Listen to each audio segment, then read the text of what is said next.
Welcome to the AlphaWarrior Show. We're excited to share diverse perspectives and expert insights with you. Please note that the views and information expressed by our guests are their own and do not necessarily reflect those of the AlphaWarrior Show, its management, or our partners.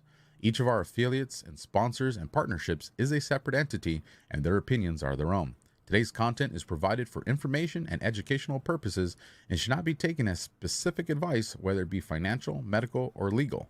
While we strive to present accurate and useful information, we cannot guarantee its completeness or relevance to your specific situation. We provide all information as is and encourage you to consult with a professional advisor to address your specific individual needs. Your use of any information from this broadcast is entirely at your own risk. By listening further, you agree to identify and protect the AlphaWarrior Show and its associates from any claims or damages arising from your use of this broadcast content. Changes to this disclaimer may be made at any time and will be done effectively immediately upon posting or broadcasting. Thank you for tuning in, and we hope you find the episode both informative and thought-provoking. Listener discretion is advised.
Welcome to the next generation of warfare, psychological warfare. In modern conflict, the mind is a potent weapon. Discover General Michael T. Flynn's groundbreaking guide, The Citizen's Guide to Fifth Generation Warfare. Unlock tactics, strategies, and the mindset to navigate this cognitive battlefield that we all find ourselves in. Equip yourself against manipulation and emerge unscathed. Unleash your potential. Order now.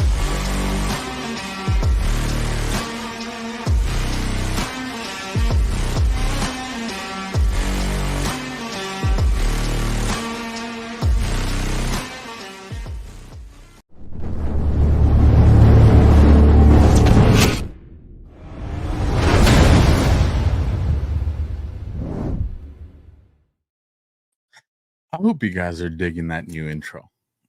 I'm digging that new intro. Shout out to my man over at Badlands that put that together. Now I just got to update the outro, so I might be giving you another ring on the telephony. You guys, welcome to the AlphaWarrior Show. I'm your host, Alpha. Before we get into tonight's content, I want to remind you guys Monday's show, Tuesday's show were absolute fire. Had BX talking about the 764 cult. Are your children safe, especially when it comes to online? Make sure you go and watch that show. And then after that, make sure you're having a conversation with your kids, no matter how old they are, even the teenagers, you guys. Some crazy evil people that exist. And then if you want to know the deep state's plan and what that may look like here as we approach, the final minutes of this fourth quarter, watch the show I did yesterday with Joshua Reed, Red Pill Project. Phenomenal insight and perspectives into how that goes. And then tonight, we're live because I know the questions are going to come in the chat, so try to get a hold of them or ahead of them. Yes, tonight we are live, old school with the Colonel as we talk about part 2 in Operation GLADIO. But before we get into that, before we get into our sponsors, I'm feeling a certain way. I feel like I'm an empath, and I feel like I'm tapped into the energy of not just this country, but the world. And my heart feels heavy today, guys. There's a lot of crazy stuff going on. You guys know my buddy Sean Taylor, assistant police chief over there at Millersville PD, the police department, the chief's house, my buddy's house, all just got raided by the Tennessee Bureau of Investigation, all stemming from an operation they did a few months ago with Craig Salman Sawyer, where they went after 70 plus pedos. And now these people are on the receiving end of that. And while their names try to be destroyed and wrung through the mud. And why? Because of this Operation GLADIO thing that's in effect, you guys. We've seen what happened in the school, today out in Georgia. Haven't had a chance to really dig deep into that. There's a lot. We're a lot's being put in front of us. And I just want you guys to know that if you're feeling some sort of way, that you're not alone. And if you need to reach out to me, whether it's through emails or DMs, my access points are there.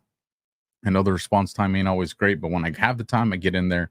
And like I said, if we need to have a conversation, let's have a conversation. So with that, tonight's show, though, we're going to bring and we're going to punch back tonight. We took a lot of punches today, and tonight we're going to punch back because the deep state gets pissed. This international crime syndicate gets pissed when we have these conversations. You guys have seen it. Mainstream media is talking about it. Big names are talking about it. They need to talk about this woman down here in the green room who's making it happen. But it means that we're making progress. And that has a lot to do with you guys and you guys sharing it. So with that, first on deck, you guys, let's get to this amazing sponsor, AlphaLikesGold.com. Goldco, my partners, be prepared. It's easy. It's fast. Rich are buying gold. Crazy stuff happening with the economy. Babel is falling, you guys. If you've turned on the TV or you've watched anything on the news online, our country feels like it's really down and out. The Tower of Babel is falling, and now the time to protect yourself and your temple from destruction. And to do that, that means protecting your resources, including your savings. So you can protect and defend your legacy and your posterity from destruction. That's why thousands of good Americans are arming themselves with physical gold and silver from Goldco. So again, go to AlphaLikesGold.com. Links are down in the description.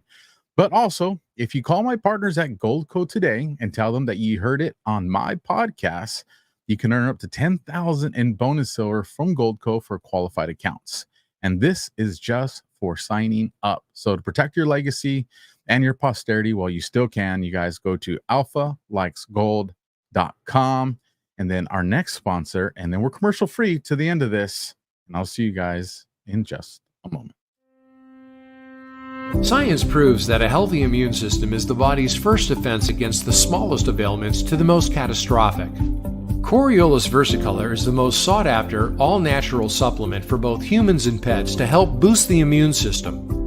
There are over 400 studies worldwide on its effectiveness in humans, including Sloan Kettering Cancer Center, MD Anderson Cancer Center, and now from the University of Pennsylvania School of Veterinary Medicine. Together, we can help reverse this terrible tide now plaguing your loved ones and give them the immune-boosting supplements that they need.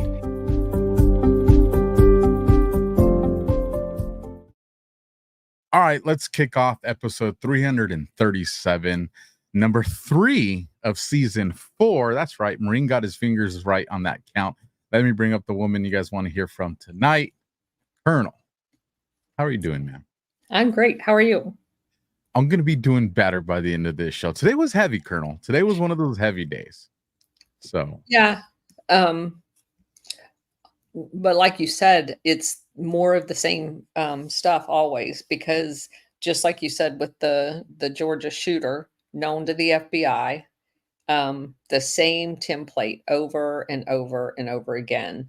Um, so um, I I feel like that, especially now, and we've collectively said this, between now and the election, you're going to see um, the amping up of um, their playbook. And we need to be, your head needs to be on a swivel. If you decide to go anywhere, make sure that you pay very close attention to your surroundings at all times, especially when you're in a area that is not your stopping grounds. um, but anyway, Absolutely. You know, we're that's Americans. We're Americans. We don't live in fear, but don't be naive either. You correct. know the present danger and protect your roost. Speaking of roost, did I tell you I got chickens? You told me you were going to get chickens. I didn't know you I have got the chickens. chickens. I've already gotten 2 dozen eggs from these 5 chickens. Holy smokes! How Yeah. often do they do the eggs? 6 a day out of 5 chickens. One of them lays 2 a day. Yeah. And I got them from my niece, so they were already, like, laying eggs. They're, like, about, I don't know, 9 months old. How big are the chickens? Big chickens. They're big chickens. I'll have to Dang, bring a picture next time. They're big. I named them after my mom and her 4 sisters. that is just I go out there and call them the old biddies. that's awesome. You know what? You make me want to get chickens and just start naming them after Badlands creators. Absolutely. That would be awesome. Here's Patel, King Khan. Here's Red Pill Patel. 78. Get over here, Patel. Yeah. Quit fighting with Burning Bright. I would love it. Absolutely love it. That Somebody's was gonna snitch me hilarious. out. That's okay. Yeah. Colonel, Operation Gladio. Man, it's like it's everywhere right now. Okay. So did you see Illuminati bot? Yes, I did. 2 million followers. What is Operation Gladio? I've been tagging you in all the ones that I see. I've seen a lot of people have been doing that too. Yeah. Yeah. It's So, go time. It's go time. yeah. So it's weird. But everybody that does even a cursory look into it. So I'm going to have I call him a kid. He's my son-in-law's best friend who lives up in Tennessee. He just moved. So he grew up here in Florida, and he moved out to Colorado and hated it. So he just moved to Tennessee, and he owns his own insurance business, and they have like a 1-year-old, maybe 2 years old. So the same kind of age as my youngest daughter, and my son-in-law, who I talked to about all of this stuff. My daughter's not all that interested. But she's a school teacher, and anyway. So he's been talking to his friend about it, and he's very much into that. And he said, and I told my son-in-law I wanted to find somebody in that age group to have on my podcast and talk to them that has a young family about what this means to them, and what they need to do in order to ensure their children grow up in a different environment. So we're going to do that tomorrow at 11 o'clock. So we were going to do it in person, but he had some stuff come up in Tennessee, so he wasn't able to come down here. But it's going to be very interesting, because for me, that's just as we were just talking, that's what motivates me. It's to change it for the future generations, because it doesn't have to be this way. There's no way I'm gonna let it fly, Colonel. I don't care Yeah. what it costs me. There's no way I'll let it fly. You know, that beautiful, handsome, young little man that you have over there, and these beautiful little girls, and my older son that I have over here. There's just no way.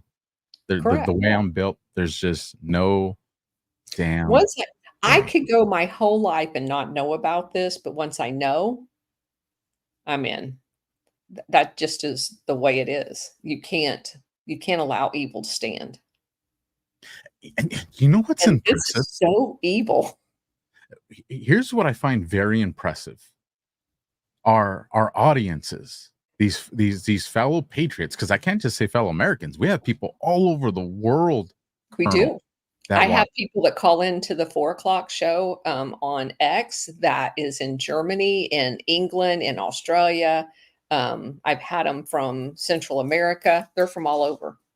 And here's where I get, like, when I start feeling that kind of way and I think about this, I'm like, listen, everybody that's here that's watching tonight, they're like, the FBI's collecting names.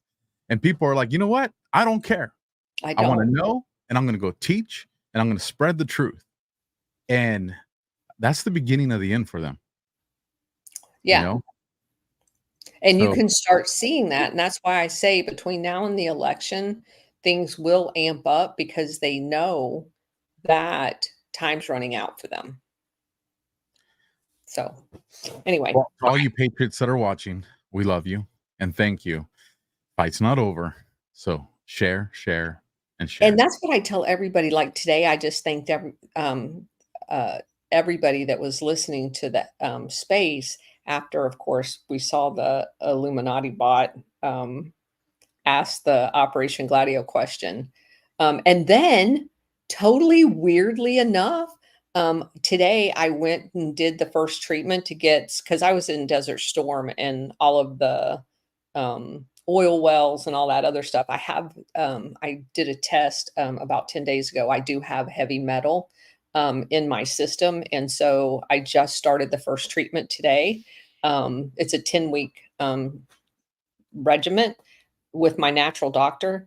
And don't you know that on my way back, that Illuminati bot posted the whole thing about getting rid of seed oils and heavy metals out of your system? And I'm like, son of a bitch, this guy must be on my computer. He's looking. He's looking. I'm like, I swear to God, the guy's following me now. But anyway, all right. He posted a picture of the dollar bill where it points to that little spider or owl. Everybody argues about that. What do you think that is? Because I remember seeing it since I was a little kid. Yeah, I don't know. Either way, it's not good.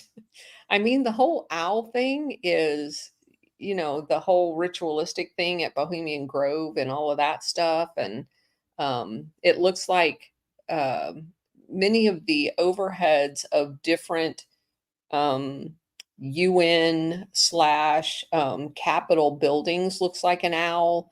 And all of that can't happen by coincidence.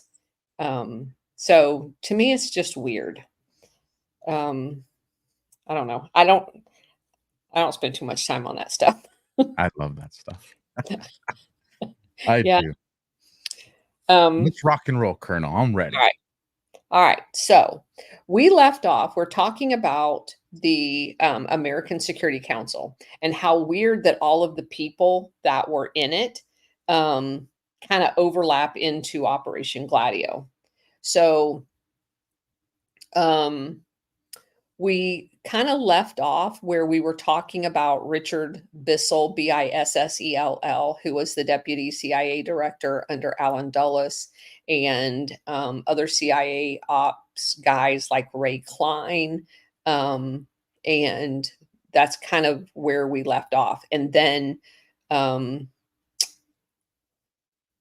we brought up Angleton, that he had went to Yale and Harvard, and Klein had a PhD from Harvard, and Bissell went to Yale. And so kind of that Northeast, another guy, Frank Barrett, was a Rhodes Scholar, Rockefeller and Ford's fellowships. So you get the picture. They're all in that club together.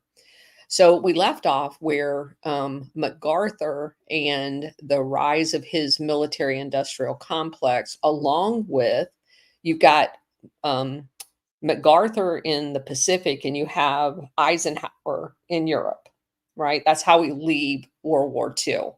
And of course, MacArthur goes on and screws up Korea and gets fired.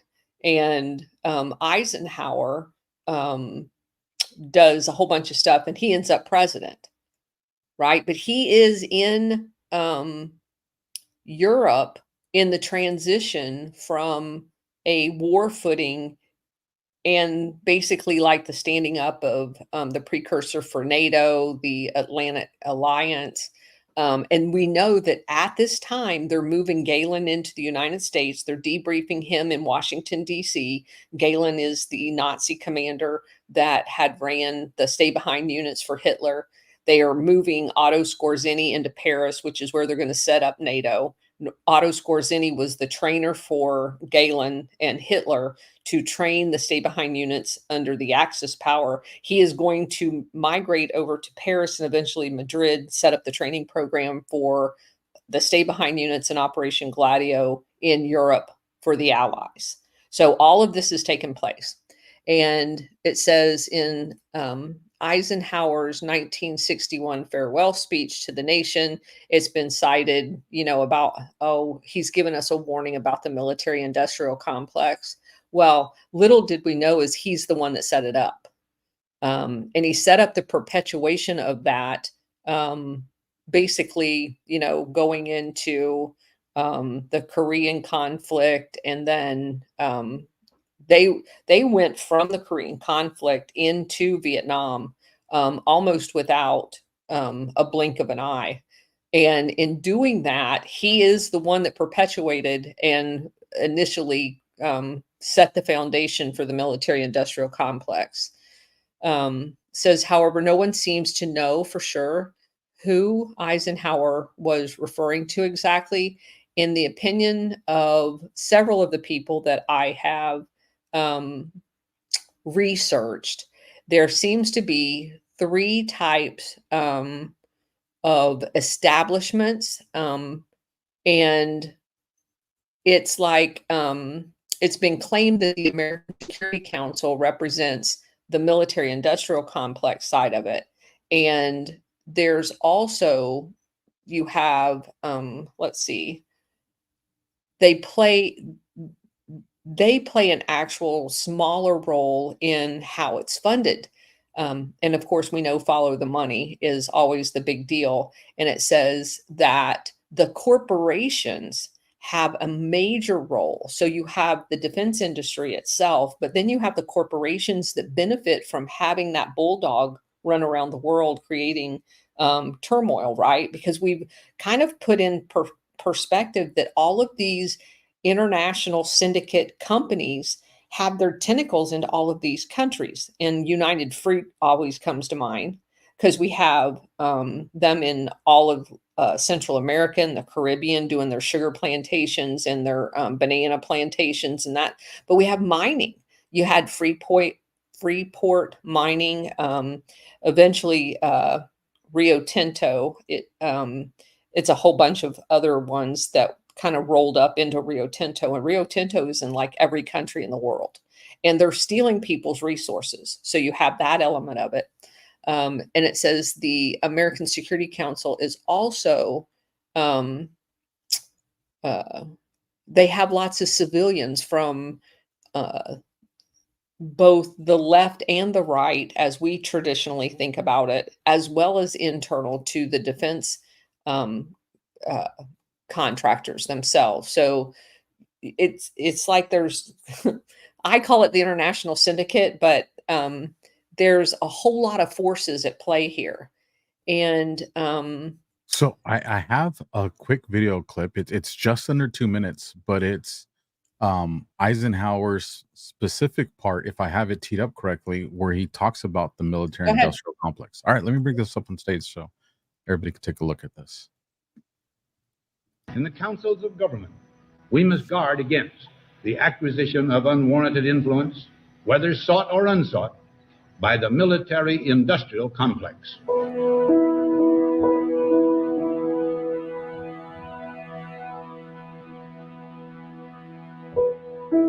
Every gun that is made, every warship launched, every rocket fired signifies, in the final sense, a theft from those who hunger and are not fed, those who are cold and are not clothed.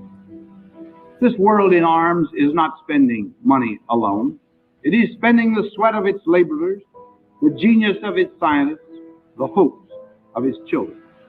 The cost of one modern heavy bomber is this: a modern brick school in more than 30 cities. It is 2 electric power plants, each serving a town of 60,000 population. It is 2 fine, fully equipped hospitals. It is some 50 miles of concrete. We pay for a single fighter plane with 500,000 bushels of wheat. We pay for a single destroyer with new homes that could have housed more than 8,000 people.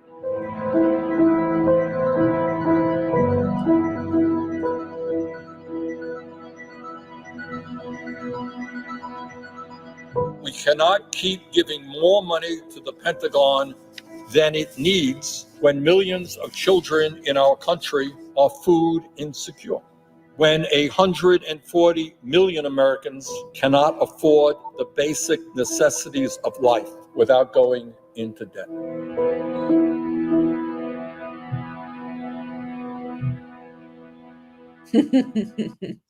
That's a guy that they did pretty dirty right there. Yeah. Okay. So basically, you have at the end of World War II these two kind of camps, both obviously military industrial complex, despite what his speech says, of MacArthur and Eisenhower. And so what's interesting is how they kind of affiliated, because MacArthur has like the Texas oil behind him. And Eisenhower has the Northeast establishment behind him.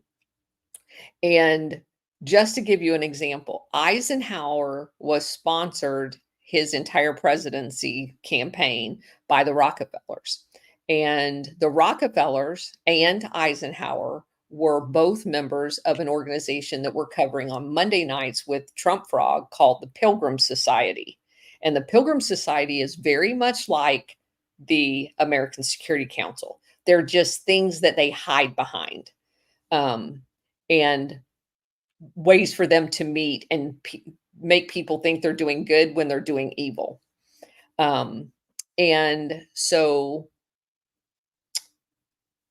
then, let's see.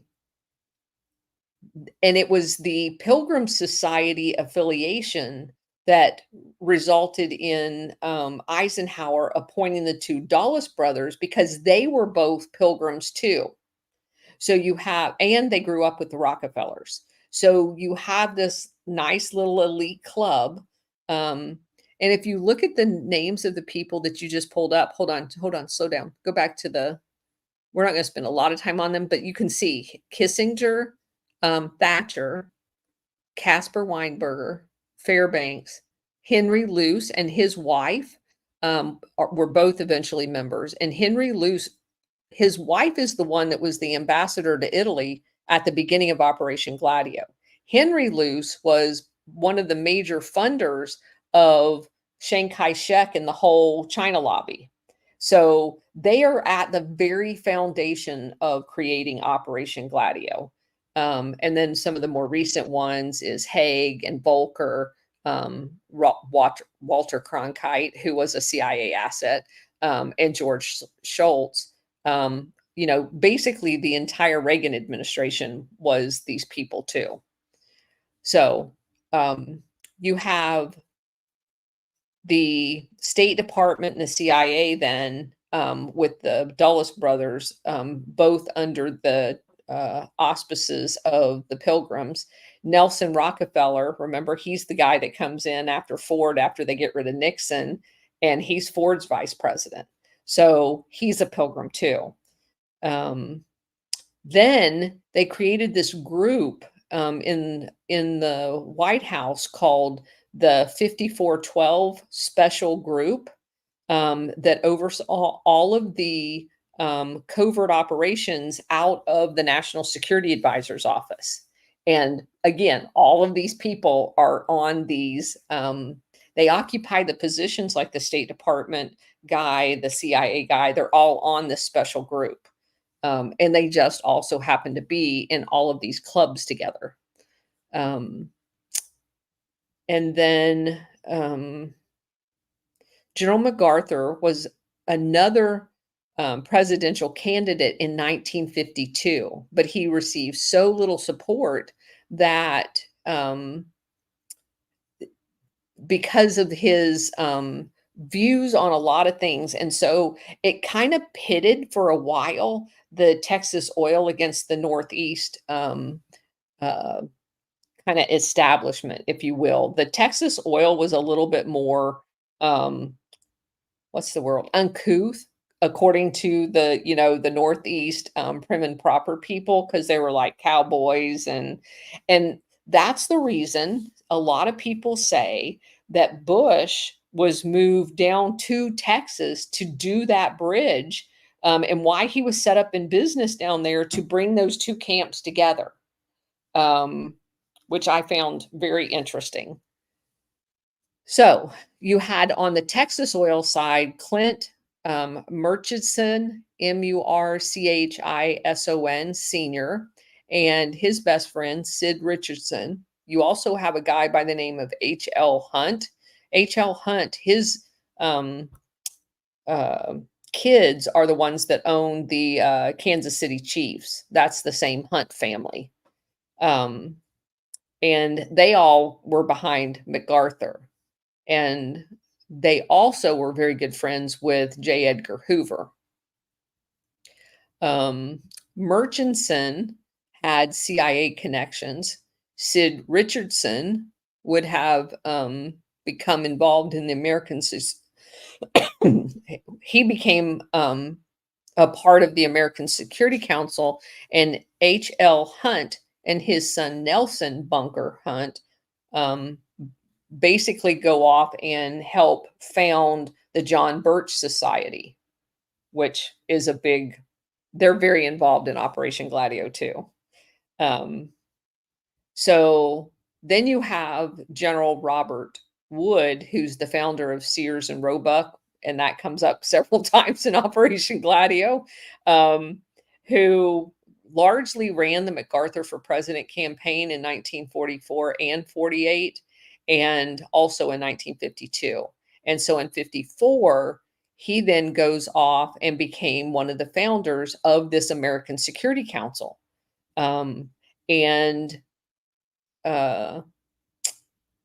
Let's see. So there were other people, and I'm going to name a few of them. So if you want doing any research, you know how to connect the dots, that worked for MacArthur during World War II and the Korean War, like General Charles Willoughby, his intel chief, who was a worthless piece of crap. He was like he produced intel to do whatever, to support whatever MacArthur wanted to do. He wasn't an actual intel guy. He was like a logistics guy that, because the intel chief MacArthur had wasn't supporting what he wanted to do, he basically fired him and put Willoughby in charge. Also a guy by the name of General Bonner Fellers, Fellers. He's a very interesting guy. He was in charge of psychological operations. And General George Stratmeyer, General Albert Wiedemeyer. All of those guys worked for MacArthur in Korea. And I'm going to list a few people that are also kind of in this anti-communist league, and all of the nonprofits that pop up that has to do with these groups of people. And I want to show you how fast they come up. America First Committee, we've talked about that a couple of different times over the course of our studies, because I remember when we first brought up, it's like America First isn't like the first time we've ever heard that it actually was a thing. It started in 1940. An organization called Fact Forum started in 1951, the Constitution Party and MacArthur for President, 52. Citizens for Taft Committee, 52, sorry. Defenders of American Constitution, 53. For America, 53. 10 million Americans mobilizing for justice, 54. So you can see the creation and the momentum begins of creating what we now call NGOs in order to support this, what's the word? Military industrial complex, because that's what all of these people have in common. There's generals on every single one of these boards. General Wiedemeyer, General Del Valle, Robert Wood. They're building the international syndicate NGO piece of this. There's this other organization that's hilarious. It's called Schick Shiny. It's SHICK and then shiny, all one word, SHINNY, Knights of Malta. And it's basically a knockoff of the Knights of Malta, but this one is the Sovereign Order of St. John of Jerusalem. And you had Charles Pickle, who basically was a Nazi and a sex abuser that maintained ties with all of the white Russians that were in the Texas area. So for whatever that's worth. And then there was another one that comes up a lot, the Liberty Lobby. I don't know if you've ever heard anybody talk about that, and the John Birch Society. So all Some of weird things pop up when you search out the Chic Shiny Knights of Malta. It's interesting the things that populate in that search. It's a very weird organization, and it had some very sadistic people involved in it. It had to do with the Habsburg family and a lot of Germans. Very interesting. Yeah. If you're new to Operation Gladio, 1, welcome. 2, anything you see me bring up on the screen after the show when I finish up doing the editing, all the links are there so you guys can go dive into this stuff yourself. So, what you understand once you start delving into these, they were very much all fascist, which of course makes sense, since what we've been basically establishing is these people want an international fascist one world government, right? That's kind of the goal. And again, this is just another one of those cesspools where when you start looking into it and shining a light, you're going, oh, damn, they're all fascist. So it says the Chic Shiny Knights and the Liberty Lobby are primary examples of men that are highly fascist, and even to the point where they're inviting KKK members to their meetings. They have Liberty Lobby's crusades, and the General Robert Woods, the Sears and Roebuck guy, kind of got into a what's the word, peeing contest with FDR because he was exposing too much of his fascist tendencies, and FDR was trying to go much more slower. So they kind of had a falling out at one point during World War II. And the General Charles Willoughby, the guy that was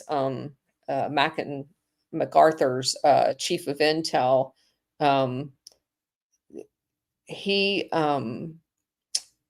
he also went to several different organizations that resulted in him, after the World War II was over, in being labeled a fascist as well. So we mentioned before that the American Security Council was founded in 1954, and it originally was called the Mid-American Research Library. And that was kind of a innocuous way of being able to meet and not anybody know. So it also had to do with the thing called an American Vigilant Intelligence Federation. So you can see the beginnings of it already. A guy by the name of Harry Hung, Jung, was head of the American Vigilant Intelligence Federation. And he got sick and ended up dying around 1954. And that's when General Robert Wood, the Sears and Roebuck guy, took over basically a headquarters that was in the Chicago Tribune Tower, that housed this organization that eventually turns into the American Security Council. And so another guy by the name of John M. Fisher, he basically is the vice president working for Wood at the time at Sears and Roebuck. So Fisher ends up buying a whole bunch of, well, not buying, but bringing in to, he goes out and recruits a whole bunch of companies to go into a joint venture to buy this library called Mid-American Research Library. And I'm going to tell you what this library is in a second. So here's some of the companies: Motorola, Marshall Field's, Illinois Central Railroad. And this library is basically an intel. It's like they're private intelligence organizations. And they go out, and whether it's the people that work in the Sears stores or whatever, they gather intel. It's like the early days of the CIA. They gathered intel on everybody and then basically sold access through to local police departments and everything else. They were keeping a private intelligence network outside of the government, and that's what they called it. They called it the American Vigilant Intelligence Federation and the Mid-American Research Library. So if a cop wanted to know the background on somebody, they would call these guys, and for a fee, they would tell them everything they wanted to know. Is that crazy? It is crazy. And it reminds me of something we talked about in the very, very, very beginning of GLADIO. I'm going to go look at my notes to pull it up, regarding the Bidens and an intel agency and all that stuff. I'm like, man, that sounds like that back then. Yeah, it does. It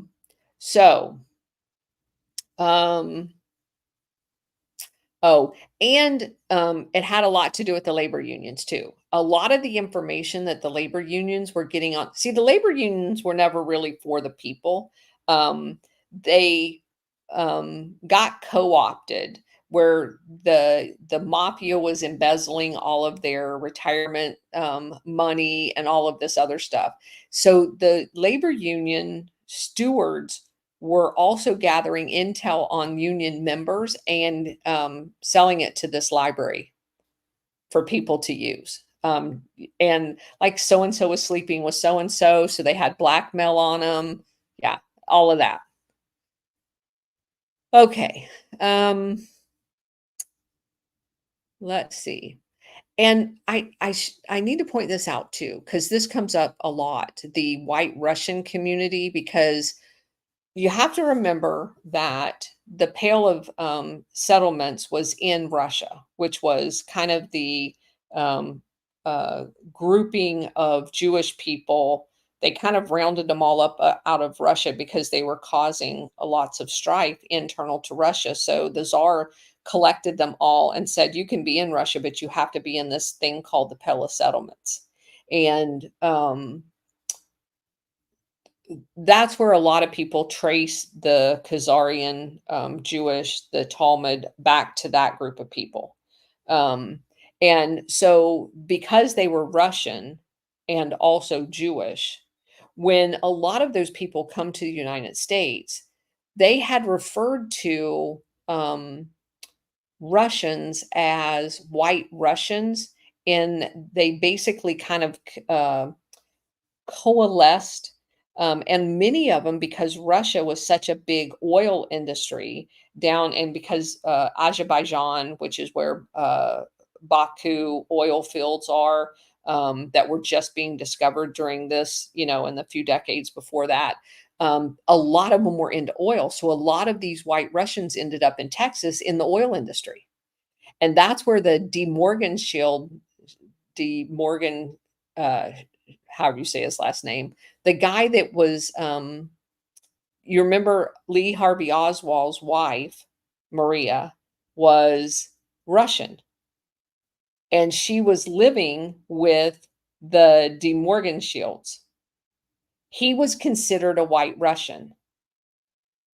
He was considered from these people. And if you remember, his name was George.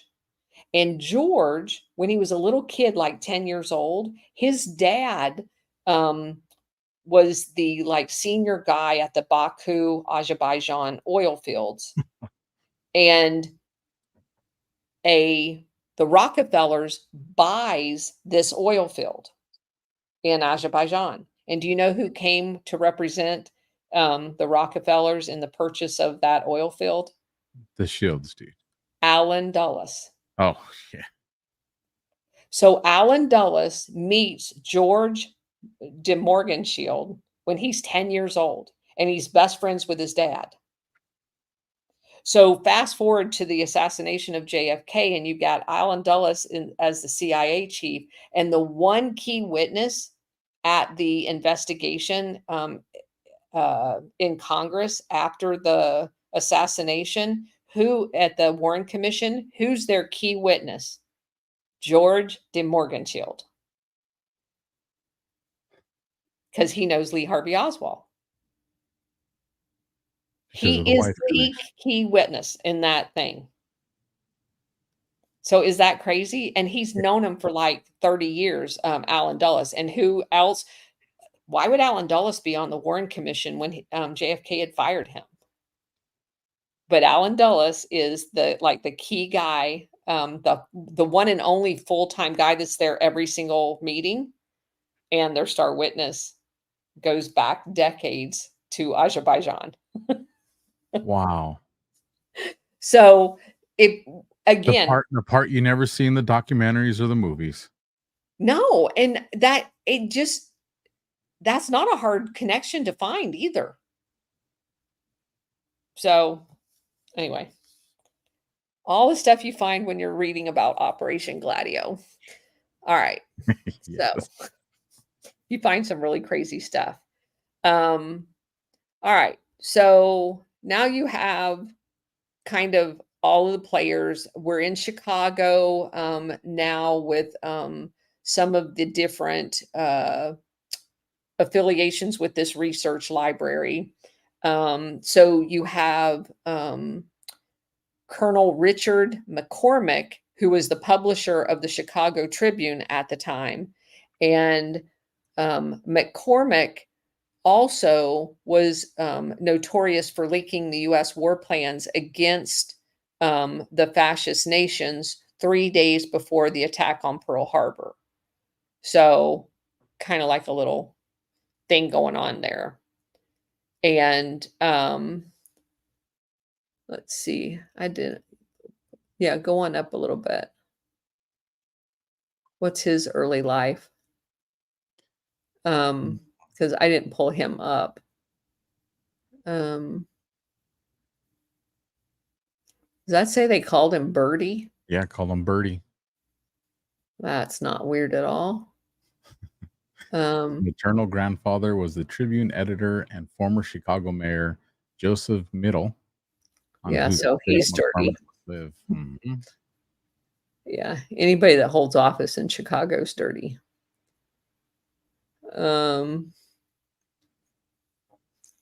Oh, and look at that. Spent his childhood in London. Yeah, so they came over from London, which makes perfect sense. It says his father, Robert Sanderson McCormick, was the second Secretary of the American Legation in London, serving from 1889 to 1892 under Robert Todd Lincoln. Later, his father served as his nation's ambassador to Austria-Hungary, 1901 to 1902, and Imperial Russia, 1902 to 1905, and replaced right in time for the Bolshevik Revolution. Horace Porter as the ambassador to France in 1905. Well, that makes sense. He's the guy that was prepping the Russians for the Bolshevik takeover. Okay, so Hung, the JUNG guy, worked in close cooperation with the FBI agents, and basically because he has this huge database. And it says the primary reason for the FBI's interest in him was because he had the collection of one of the most complete files on everybody. And the U.S. Kind of, let's see, they kind of were hidden away in the Chicago Tribune tower, so that nobody even knew what they were doing. And it says, one can wonder if General Robert Wood, who used to be the chairman of the America First Committee during World War II, came up with the idea to acquire the Library of Information, or if, because he was the guy that owned it before, Hung, was good friends with J. Edgar Hoover, whether or not it was being done to kind of equalize what's going to be the CIA's knowledge of what the FBI already knew. So it kind of makes them even. If they acquired this library, it gives the CIA instant information to put them on a level equal to the FBI. And keep in mind, the CIA had basically kind of taken over the mafia to a large extent because of the drug trade and weapons trafficking and stuff like that basically was the mafia's territory. So it would be great for this organization to have the same intel that the FBI had. And that's kind of where all of this is going. Before you shift off into the next one, I have to bring up this Rumble rant. Oh my goodness. $200 Rumble rant from Breadmaker62, who's here very, very routinely. Says, thankful for all that you both do. Thank you so much for your service, which through this podcast continues to serve your fellow citizens. Semper Fortis, and thank you for your service. Amen. Amen. So, I like that he does Semper Fortis. You and your But it's like Semper Fi, but the Fortis has a different meaning. If people look it up, it's very, I like it a lot. Cool. All right. So then a guy by the name of John Fisher takes control of this library. And he basically was a retired FBI agent. And the year that he took over the library was when he retired. And so he picked a army of former FBI agents to work at this organization. And 3 of the early operating directors were all former FBI agents and worked in the counterintelligence area. The research director had been an FBI agent, and several of the senior advisory boards were Stephen with a PH Donches, Donchess,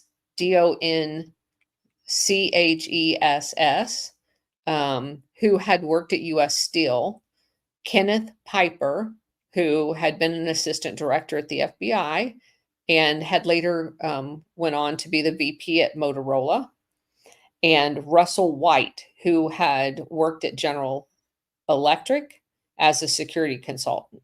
So, hold on. Bless you. Sorry. General Electric was involved in a lot of GLADIO self-interest activities in wanting certain governments to be cooed because they owned a lot of the utility infrastructure and they didn't want to lose money. I know I was young, but didn't GE weren't they a phone company or something like that as well? That's GTE. Oh, It's a GT different one. something. Okay. Yeah. I was young. Yeah. Okay. So then you're never going to believe this. They set up, Fisher set up a firm called Fidelifax, which had, it was set up in the American Security Council. And basically, within 3 months of Fidelifax being set up, they had 32 offices throughout the country. Jeez. And basically, it says, if you look at their past, it says to bring FBI type background investigations to the corporate structure, corporate sector. So that's what this company is doing. They're basically creating, like I said, an intel agency for the corporate world. And you said that's So Fidelifax? yeah, it's FIDEL, like Fidel, IFAX. Now, also, if you own the computer system for this type of information, then obviously everything that's being moved around information wise, because everything they create has a back door, they then can, it's just like ITT, the initial telephone and telegraph company that was all over the world and it ended up being a CIA front. That's their way of spying on everybody. So that everything that was sent by telegraph before telephone, the State Department knew because they had people in that company that was basically sharing all the secrets. No matter where it was in the world, they shared all the secrets with the State Department. And then the same thing happened when they went to telephone. And remember, that's in Chile where Allende wanted their telephone company back because he knew they were being spied on. ITT was one of the 3 companies that I found. Freeport, who had the mining, ITT had the telephone systems, and PepsiCo all paid the US government to go in and murder Allende. So we're kind of seeing the creation of this monster by researching some of these nonprofits. All right. So evidence seems to point to the fact that American Security Council was a joint venture between Hoover's FBI and corporate America to spy on people. According to Fisher, the American companies financing the American Security Council did this to meet their quote unquote Cold War citizenship responsibilities. And they said they were doing it almost like an anti-communist initiative in order to make sure that they were doing proper background checks on everyone. But it really was just a spying operation for corporate America. Hoover was completely on the side of American corporations and was behind the effort to be able to have them have information. He ran a massive counterintelligence program known as COINTELPRO. With it, he infiltrated and disrupted labor union, civil rights group, anti-segregation outfits, and kept tabs on all of the politicians. The early American Security Council had roughly the same aim as COINTELPRO. Membership companies, which grew to about 1,500 corporations in 1970, were able to use the library of the American Security Council to screen all new employees. Although the American Security wouldn't allow any outsiders to actually view the files, by the early 1970s, it was reported that they had information on over 6 million individuals. The information had come from various libraries that had been taken over and was supplanted with information coming from public sources, primarily newspapers. To what now, this is very important because remember, the newspapers don't always print accurate stuff. So they would get people to print stuff in newspapers on people that they wanted to smear. And then they would clip that information and put it in the files and use that as the quote unquote background material. That's dirty. They did it all the time. Ah, almost sounds like what they did to Alpha. Yeah, kind of. Jeez. We are watching the beginnings of it. This is what this and they're so, this is just one, but it kind of encompasses a bunch. There's so many of these. And they all have their own little niches. I got an interesting thing to bring up that I've been looking at while we're doing this, an investigation within the investigation. Go ahead. No, keep going, because I want to bring up a few more things. I just want to confirm some things before I say it. Okay. The information had come from various libraries, taken over, blah, blah, blah. To the extent private researchers and company executives added information to the database, no one was quite sure. It is also not known if the FBI cooperated with them, like sharing information with them. They use their information. They just don't know how much was shared back and forth. It's also not known if applicants had been turned away based on that information, or if anybody was ever fired as a result of that. But you have to imagine that's why they had it. What is known is that in one case, a private investigator using the American Security Council for quote unquote security checks of backgrounds was looking at people's political backgrounds, not their work qualifications. And the name of this private investigator, you'll never guess who. Guy Bannister, the former FBI agent that was the runner for Lee Harvey Oswald. He was using this service. And so he's the guy that was in New Orleans. I don't know if you know that whole story. They were involved in some, it's a mess. But anyway, in this way, it seems that the American Security Council, in combination with private investigators, had been providing a service to the FBI that it is ordinarily barred from doing. The average person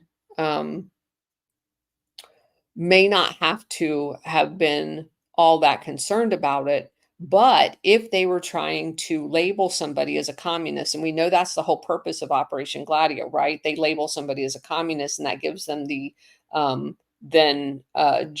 justification to go in and assassinate them, because after all, they're a communist, and that's a bad thing. And so the point that was being made is they would get these newspapers to label somebody a communist, and then and that was what largely was found when you go back to the McCarthy investigation of kind of hunting out all the communists in the government, that a lot of times people got mislabeled as a communist because they had a conversation with somebody they didn't even know was a communist, and it got printed in the newspaper. Then they would clip that out and go, oh my God, you've got a communist here. And it's basically a way to undermine the democracy.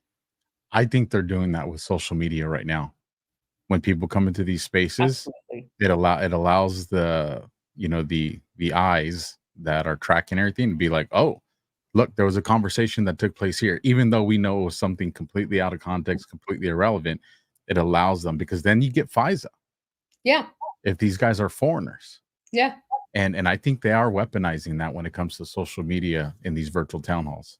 Well, they definitely did it a long time ago. So, all right. So here we go. A little side segue. So let me read something to you guys. I read this at the very, very beginning of Gladio, but we got a bunch of new Gladio people that are here. And shout out to Rex57 with a $10 Rumble rant. I'm in. Thank you, Alpha and Colonel Towner. Dang right we're in. So you guys, this was So this is prior to the FBI raid on Alpha. Alpha might have been digging where he shouldn't have. So this is July 29th of 2020, 8:16 a.m.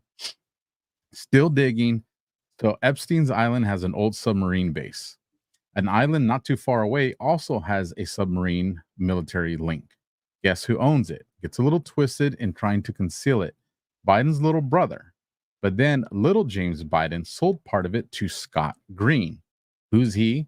Well, he worked for Joe Biden and then lobbied for Biden. Stay with me, gets better. Green is also listed as the executive director of the NFL Referees Association. You know, the league that started the Take the Knee, Colin Kaepernick, my 49ers. Green then gave little Biden a loan on the parcels of the land. Why not go through a bank for a loan? Green later in 1994 co-founded the Lafayette Group with Chuck DeWitt. Lafayette Group is huge in law enforcement intelligence and cybersecurity. DeWitt in 1989 was appointed by President to be in charge of terrorist threats and border security.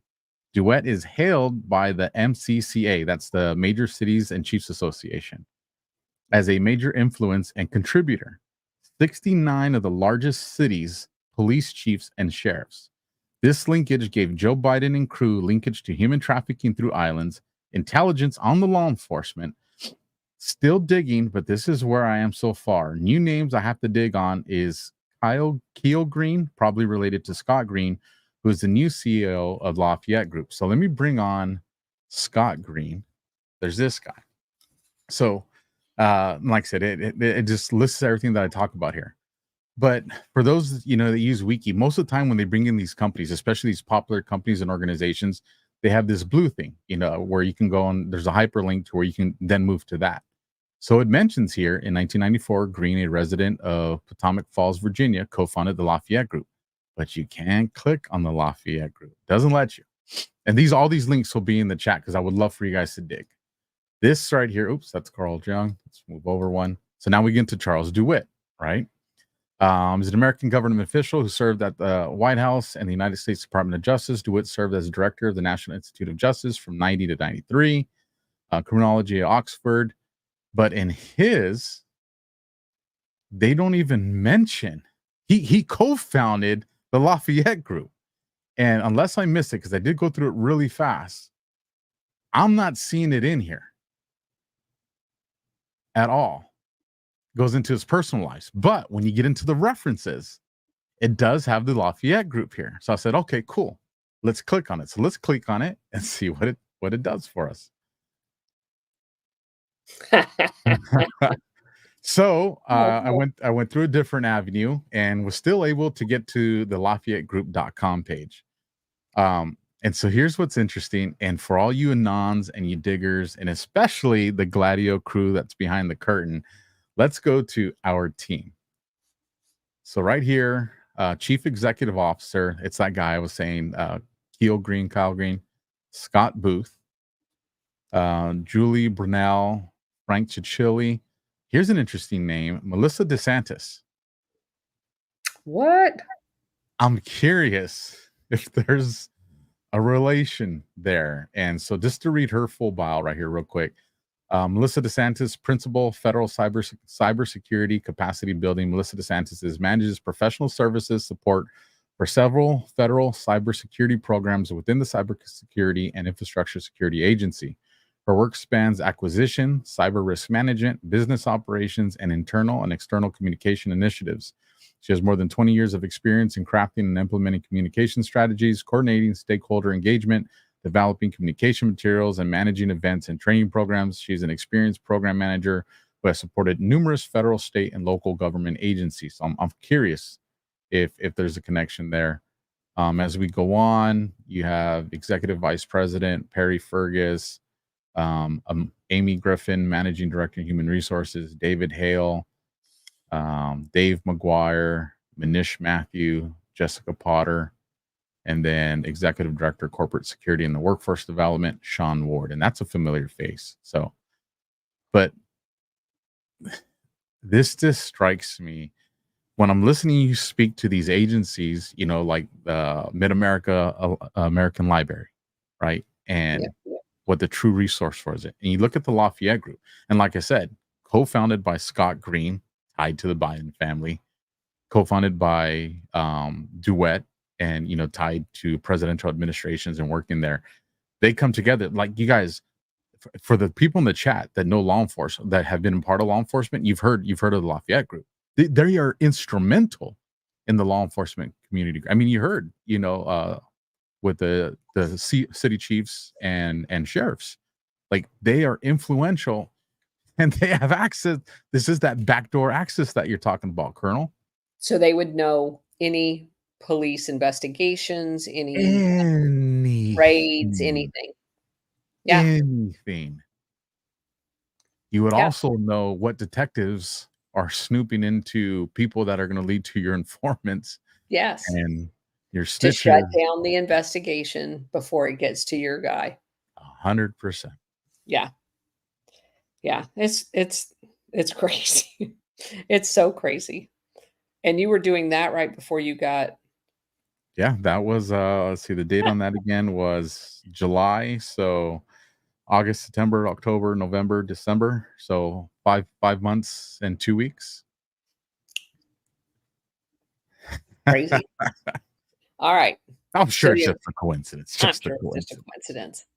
So the American Security Council was far from the only group that was profiling American citizens based on politics.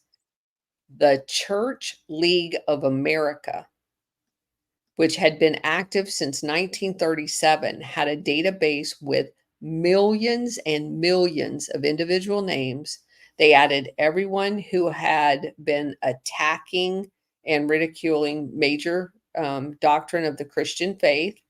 Much of the information came from newspapers and books, but the League explained that it was also beginning to track anyone who they thought were communist or attended any meeting that they could consider like on the left side of issues.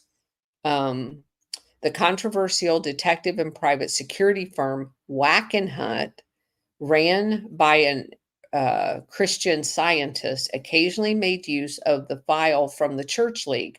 Wackenhut had also had its own database of suspects in the 1960s and 70s, largely based on several unspecified libraries that the company had bought, much like the American Security Council's library.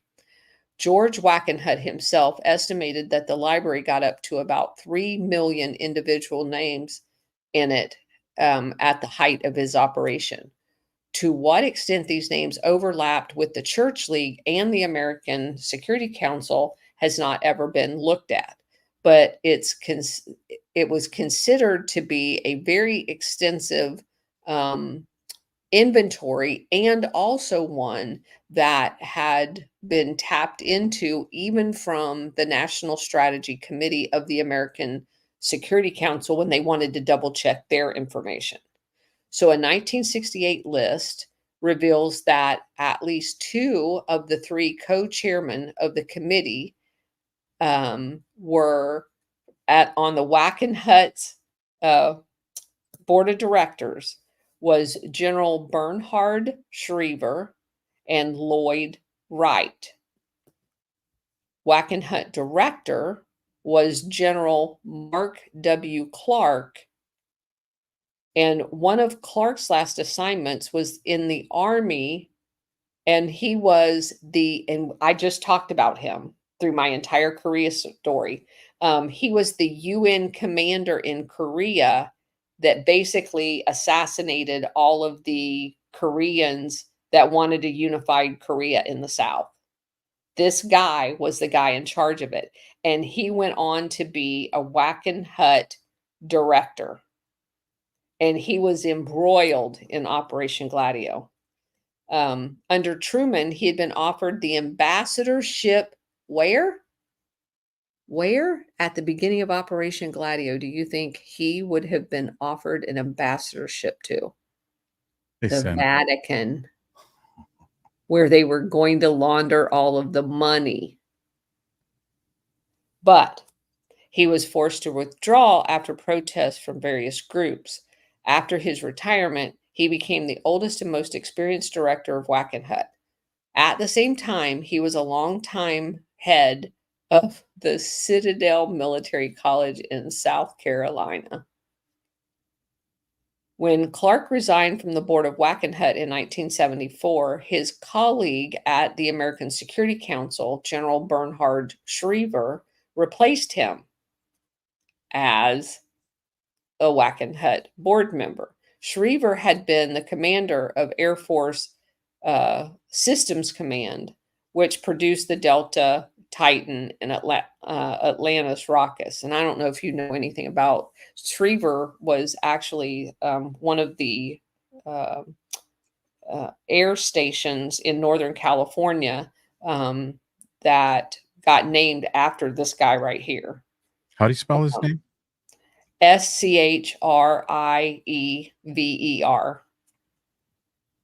Schriever. Air Force Base.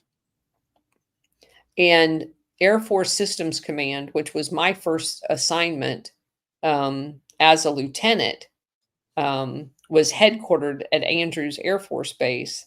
And it says here that the Air Force Systems Command program located at Andrews Air Force Base was a successful competitor of NASA's Warner Van Braun, whose team produced the Redstone, Juniper, and Saturn rockets. Schriever remained on the board of the American Security Council until at least the 1980s.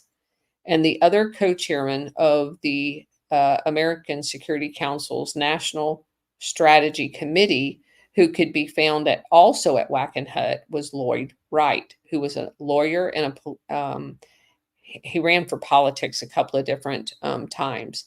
He had been a committee's initial sole chairman when it was put back together in 1961. A year later, he ran for Senate.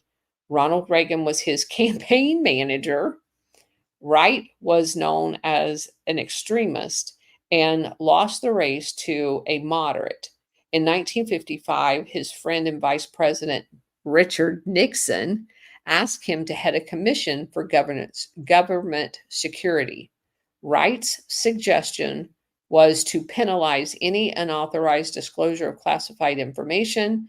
And he also wanted to put restrictions on the freedom of the press about what they could print about the government. Wright was also a supporter of the John Birch Society and among many American Security Council members who were very labeled as anti-communist. So where are we at? Yeah, that's probably a good place to stop. We probably do have one more full night next Wednesday to look over this, because they do play a big role in the operations of what was happening in Cuba. And I do want to go over that because it melds in the United Fruit and all of the GLADIO people that we've talked about. And so we'll do one more night of this to kind of fully vet who these people are and the role that they play. I found something looking up the, how do you say it? Schriever. And I'm like, no, maybe I'm looking too hard, but Colonel, one of the Space Force faces. It's named after him, but that's just a name change because it was Schriever Air Base. It's up near San Francisco. It's where they did a lot of the research for. So down in Los Angeles, we designed and bought all of the satellites and space systems for the Air Force.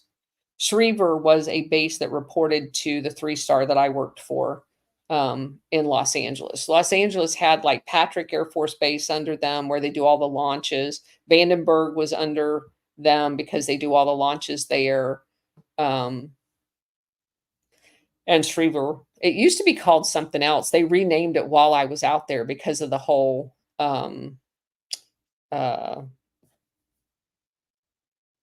I forget. I think it was because one of the um, people on the Challenger, his last name was that too. I don't know if they're related to this guy, but Well, before we call it a night, let me bring up this image. So when I ride to Vegas, from Southern California, I see these golf balls that are the size of like a freaking like they're huge. satellite receivers. They're relays. What are they doing in the middle of the desert out of nowhere? And they're probably like, I don't They're know, for maybe like a mile between everything. them or so. For everything. So you've got weather satellites up there. You've got air traffic control satellites up there for navigational. Those are the receivers that are on the ground that do the like um, kind of like a relay system or whatever. That's what they are. They've always Those all have to do with satellites. Yeah, it's always caught my attention. And then pretty cool logo.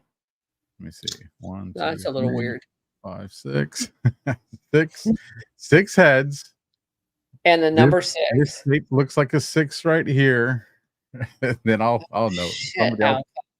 I'll just, I'm just saying, okay, I'm gonna stop because That's gross. I know.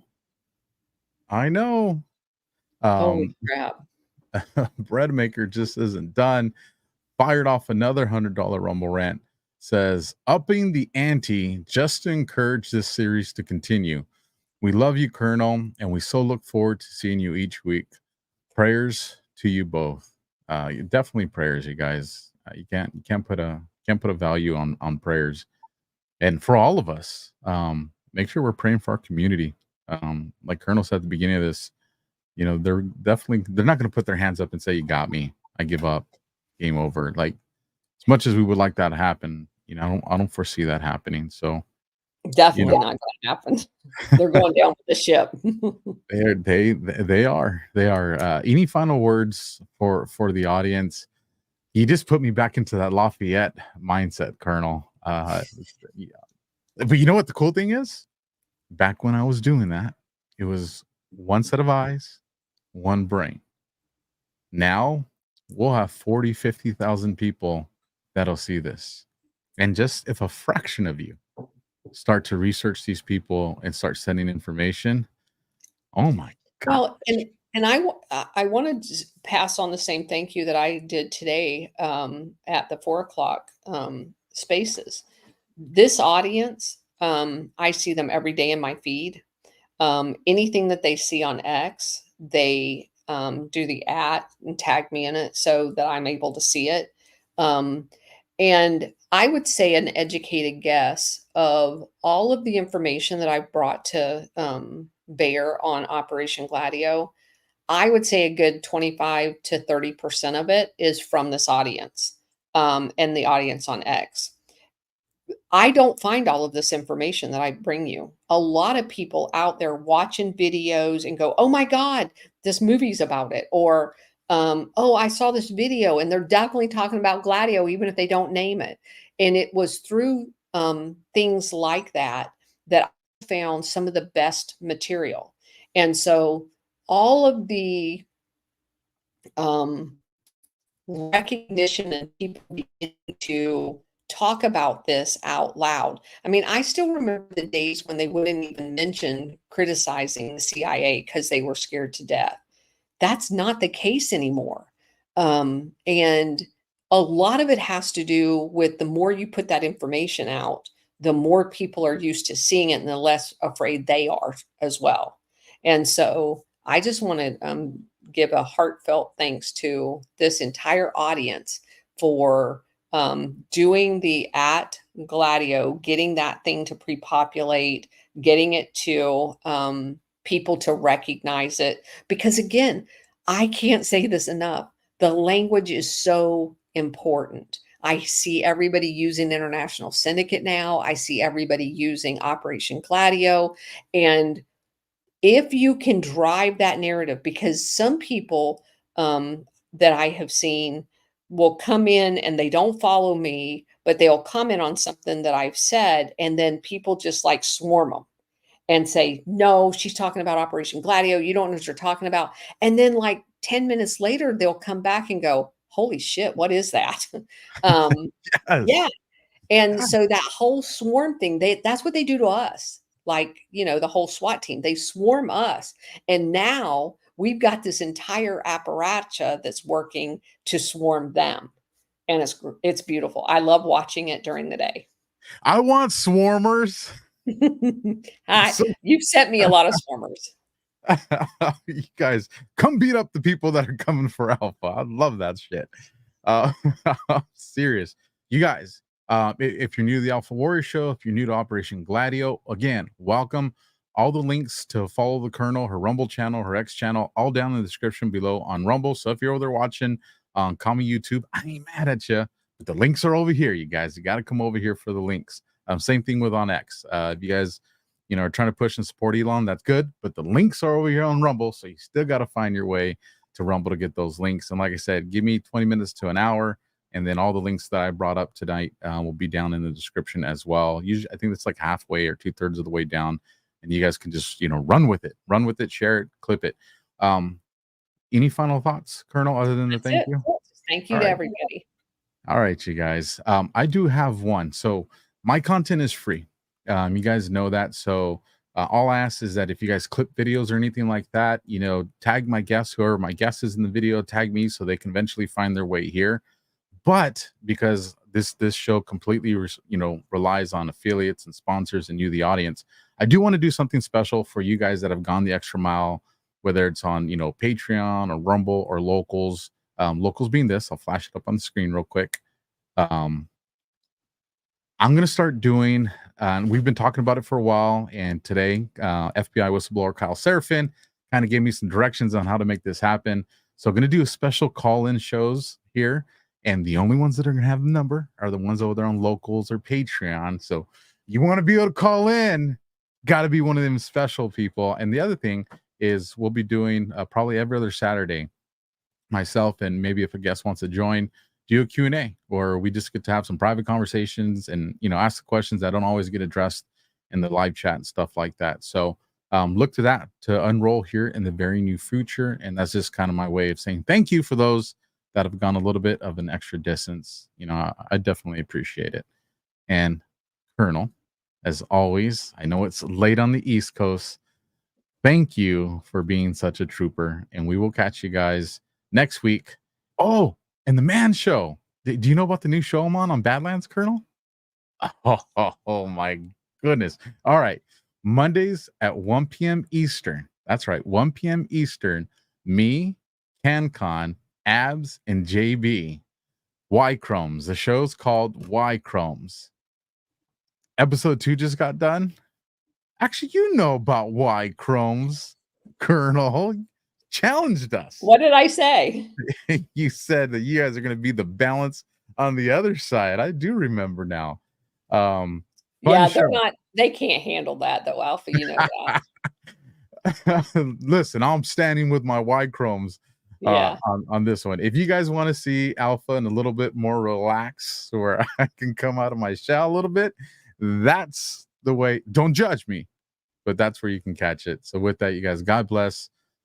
Pray for the Colonel, pray for me, pray for this country, pray for this world, and never give up the fight. First in, last out. Semper Fi, and good night, everybody.